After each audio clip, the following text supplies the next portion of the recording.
Welcome, Age of Vintage Society. For more than 50 years, Jack Palance was one of Hollywood's great character actors. Rarely the leading man, he still caught our attention with his striking looks and strong talent. Jack Palance was known for his haltingly intense speaking style and dozens of roles in western and noir films. He is best known for playing hard-bitten men, cowboys, soldiers and killers. Why Jack Palance knocked out Marlon Brando. Make sure to watch the video until the end and leave your thoughts in the comments. If you are new here, join our wonderful community by subscribing to the Age of Vintage channel. Few will ever forget when Faye Dunaway read off the wrong card and mistakenly announced La La Land as Best Picture winner. Awkward as that was, there have been other memorably offbeat moments in Oscar history. Having decided to boycott the ceremony in 1973, Marlon Brando sent up Native American activist Sachin Littlefeather to accept his Oscar for The Godfather. Making the most of this highly visible platform, Ms. Littlefeather went on to decry the plight of American Indians and their depiction in films. Judging by the chorus of boos that greeted her remarks, it was clear that this well-heeled industry crowd was in no mood to be lectured on this night of supreme self-congratulation. As a result of her controversial appearance, the Academy banned future award acceptances by proxy. Debonair actor David Niven at the microphone, a naked streaker ran across the stage right behind him, at which point Niven dryly observed, "Isn't it fascinating to think that probably the only laugh that man will ever get in his life is by stripping off and showing his shortcomings?" Then in 1992, veteran actor Jack Palance, who after 2 prior nominations decades before, took to the stage to accept the Best Supporting Actor Oscar for his role in the Billy Crystal comedy City Slickers. After tossing off an amusing off-colour joke, and observing how at his age many producers wonder whether he's still fit to work, the 72-year-old wowed the jaded Oscar audience by executing a few one-handed push-ups. Asked about it later, he said candidly, "I didn't know what the hell else to do." Jack Palance never had a problem getting noticed. A tall, powerfully built man with squinty eyes and a broken nose, Palance was an imposing figure on and off screen. Tough guy Richard Widmark cited him as the only actor he'd ever worked with that he was physically afraid of.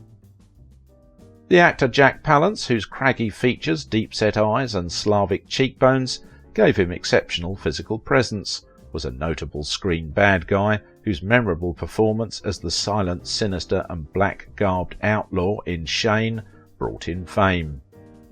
He excelled as villains, and when he played heroes they were often intensely troubled, racked with pangs of conscience or guilt, as in The Big Knife and Attack.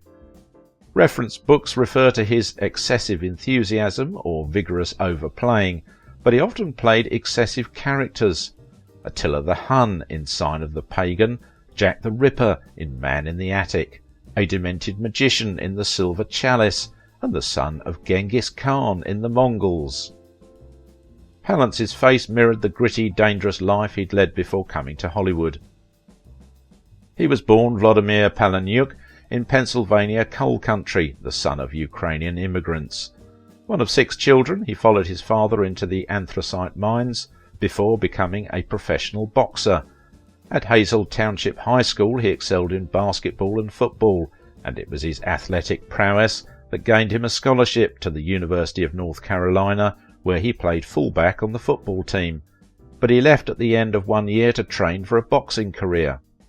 Under the name Jack Brazzo, he achieved 15 consecutive wins and 12 knockouts before finally losing a bout on decision.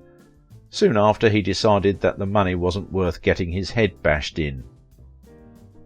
The Second War intervened and Vladimir joined the Air Force. Reportedly, the beatings he'd taken to his face in the ring were nothing compared to the injuries he received when his B-24 caught on fire during a training run. That terrifying accident necessitated plastic surgery, which resulted in the face we'd all come to know. He'd earned a few medals for his service during the conflict, including the Purple Heart. Palance later described the story as an invention of studio publicists. A flak created the legend that I had been blown up in an air crash, and my face had to be put back together by way of plastic surgery. If it is a bionic face, why didn't they do a better job of it?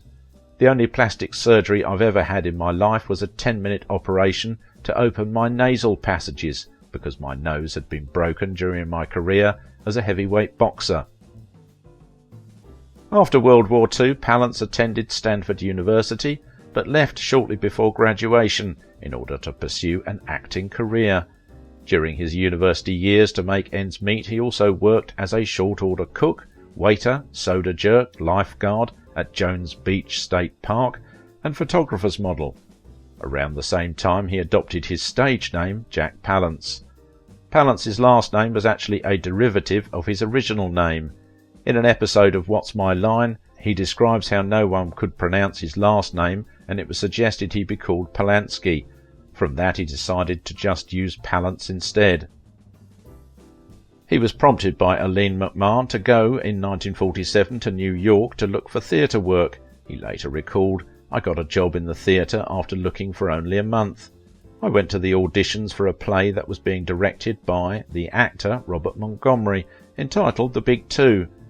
When I saw all of the other would-be actors in the waiting room, I was about to walk out when Montgomery stopped me by saying, 'I want you.' He had been looking for a Russian type, and my cheekbones filled the bill." In a stunning feat of luck and timing, the strapping actor was hired as Walter Jack Palance to understudy Anthony Quinn's Stanley Kowalski on the national tour of A Streetcar Named Desire, and eventually ended up on Broadway in the same position, ready to go on for Marlon Brando at a moment's notice. He played his first leading role in an off-Broadway production of Sean O'Casey's anti-war drama The Silver Tassie. The New York World Telegram reported that as a soldier who returns from the front a cripple, he has a fresh intensity and frustrated dynamism that gives the performance a keel. He then auditioned for the touring version of A Streetcar Named Desire and was signed to understudy Anthony Quinn in the leading role of the brutish Stanley Kowalski, created on Broadway by Marlon Brando. Tired of vainly waiting for the indomitable Quinn to miss a performance, Palance gave up the job and returned to New York, and, when Brando needed an understudy, he applied for and got the job. He and Brando shared an interest in boxing. Palance was inadvertently to create his own opportunity when Brando asked him to work out with him in the theatre's boiler room. A mistimed punch broke Brando's nose, requiring time in hospital, and Palance had his chance. The writer Dick Rosberg was part of the audience that heard the dismaying announcement that the part of Kowalski was to be played by Walter Jack Palance, a virtually unknown replacing a Broadway sensation, and recalls that Kim Hunter, as Kowalski's libidinous wife, Stella, told him that she had not played her part with Palance before and was scared that he would crush her ribs, so physical was his performance. Palance won praise from critics who saw him, and, as soon as Brando returned to the play, he accepted the offer of a film contract from 20th Century Fox. Still billed as Walter Jack Palance, he made his screen debut in Panic in the Streets, directed by Elia Kazan, a gripping film noir made on location in New Orleans, and telling of the race against time to locate those who came into contact with a man, fished out of the river, who was a carrier of bubonic plague. Palance made a chilling impression as a ruthless killer desperate to evade the search. Though the film did not do well, the studio chief Darrell F. Zanuck later noted, "Films about disease rarely find large audiences." The star Richard Widmark said of his fight scene with Palance, "We rehearsed with a rubber gun, but, unbeknownst to me, for the take he switched to a real gun and banged me on the head. I was out for about 20 minutes. I was mad as hell when I came to, but I wasn't about to attack him. He's a tough guy, strong as a gorilla." Soon after, legendary director George Stevens signed on to shoot a picture called Shane, his first western in nearly 20 years. He needed someone to play a particularly cold-blooded killer named Wilson. Palance was cast in what would become his best-remembered role. Having never appeared in a western, Jack came to the Shane set with no knowledge of guns or horses. He worked hard to master both, but beyond his shooting and riding technique, It's the sheer malevolence emanating from Wilson that explodes off the screen. He looks at his victims like they were his next meal, and almost slithers as he moves. Though short on dialogue, it remains an indelible portrait of pure evil. Though the movie was shot in 1951, it was not released until 1953 due to a prolonged editing process. Palance would actually earn his first Oscar nod as Joan Crawford's scheming husband in his next film, a superior thriller called Sudden Fear. He'd get his second consecutive nomination for Shane the following year. In 1952, Kazan was about to shoot an historical drama called Viva Zapata, with Brando starring as Mexican revolutionary Emiliano Zapata. Palance was dying to play his brother Eufemio, and Kazan had basically promised him the part. Then he changed his mind and gave the role to Quinn, who Palance had understudied in Streetcar. Quinn would go on to win the Oscar for it, over Palance nominated for Sudden Fear. Feeling betrayed, Jack never spoke to Kazan again. Joan Crawford personally requested Palance as her leading man in David Miller's excellent thriller Sudden Fear, in which he played an unscrupulous would-be actor who conspires with his mistress, Gloria Graham, to murder his wealthy playwright wife, Crawford. It earned him another Oscar nomination, his first because of Shane's delayed release, and ironically he was beaten by Anthony Quinn for Viva Zapata. Palance was now in constant demand and rarely stopped working. Between films he appeared on television, showing his flair for comedy on Your Show of Shows and The Milton Berle Show. In a television broadcast the following year, Jack played down and out fighter Mountain McClintock in Paddy Chayefsky's Requiem for a Heavyweight, and won an Emmy for his superb performance. However, when it came time to cast the film version, Anthony Quinn bested him again. Still, Jack needn't have worried too much about the competition. Over the coming decades he would achieve what every actor hopes for. He stayed busy doing a combination of film, stage and TV work. Among other roles he would end up playing Dracula, Dr. Jekyll and Mr. Hyde, even Ebenezer Scrooge. He also released an album of country western songs in 1969. Besides Slickers, his later films included Baghdad Cafe, Young Guns and Batman. Because of this image, many people were stunned when Palance published a book of love poetry in 1996. But Palance has always been interested in writing. He originally went to college to study journalism, and throughout his adult life he has written poems and stories that he has not tried to publish. "I have enough material for another 4 or 5 books," he told Calgary Sun interviewer Louis B. Hobson. And as for his choice of subject matter, Palance told Hobson, "It's a story in blank verse about a man, a woman and a forest. It's a love story. What other kind of stories are there to tell?" Palance's movie career was largely determined by his physical build, his distinctive voice. He quickly emerged as one of Hollywood's great heavies. It limited his starring roles, but he became famous as one of the industry's outstanding character actors. His arc of the career was like a jump rope in repose, high at the beginning and end and sagging in the middle. It's amazing that he got anywhere at all. He was such a weird-looking dude.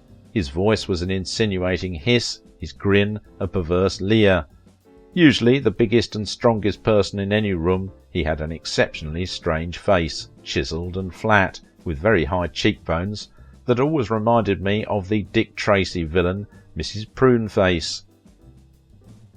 Beyond his work, Jack had 3 kids with his first wife, Virginia Baker, one of whom, Cody, followed his father into acting.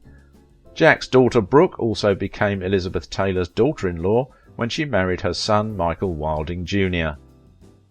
Roughly 15 years before Jack Palance had finally received his Oscar, that night holding his award and doing those push-ups, he showed the world that he still had what it took, yet it also felt like he was winning for his whole body of work.